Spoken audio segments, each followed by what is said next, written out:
विशालजी, ही बातमी तर सगळ्यांनी बघितली की ते खासदार त्यांच्या पक्षाध्यक्ष आदरणीय उद्धव बाळासाहेब ठाकरेंचा व्हीप त्यांनी झुगारला आणि त्या बैठकीला ते उपस्थित राहिलेले नाहीत हे स्पष्ट झालेलं आहे. याच्यावरून स्पष्ट होतं की त्यांना कोणत्याही परिस्थितीमध्ये उभाटामध्ये राहायचं नाहीये.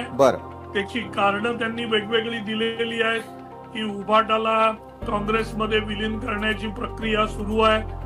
त्या प्रक्रियेला कंटाळून आम्ही हिंदू हृदय सम्राट बाळासाहेब ठाकरेंच्या विचारावर चालणारे आहोत आणि ते आम्हाला मंजूर नाही आहे.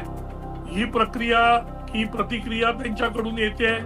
त्याचबरोबर त्यांचे जे नेते आहेत त्या नेत्यांकडून ज्या पद्धतीने खासदारांना एक सहकार्याची गरज असते, नेत्याची कार्यकर्त्यांबरोबर जवळीक असते, काही गोष्टी बोलायच्या असतात, काही गोष्टी पक्षासाठी करायच्या असतात, त्यांच्या मतदारसंघाच्या काही गोष्टी असतात. या सर्व गोष्टींमध्ये नेत्यांकडून खासदारांकडे पाठ फिरवल्या गेली. हीच गोष्ट ज्यावेळी पहिल्यांदा आदरणीय एकनाथ शिंदे साहेब आणि त्यांच्या बरोबर 60 आमदार ज्यावेळी होते त्यावेळी नेमकी हीच गोष्ट ही जगासमोर आणली होती. त्यावेळी काही जणांनी सांगितलं की हे खोटं आहे, पण एखादी गोष्ट ज्यावेळी रिपीट होते त्याच पद्धतीच्या गोष्टी होतात. त्यावेळी कुठेतरी हे पक्क झालेलं आहे की जे नेतृत्व उभाटाचं आहे ते नेतृत्व उभाटा सांभाळण्यामध्ये, शिवसैनिकांना तिकडच्या पुढे नेण्यामध्ये आणि या नेत्यांना सांभाळण्यामध्ये पूर्णपणे अपयशी ठरलेलं आहे.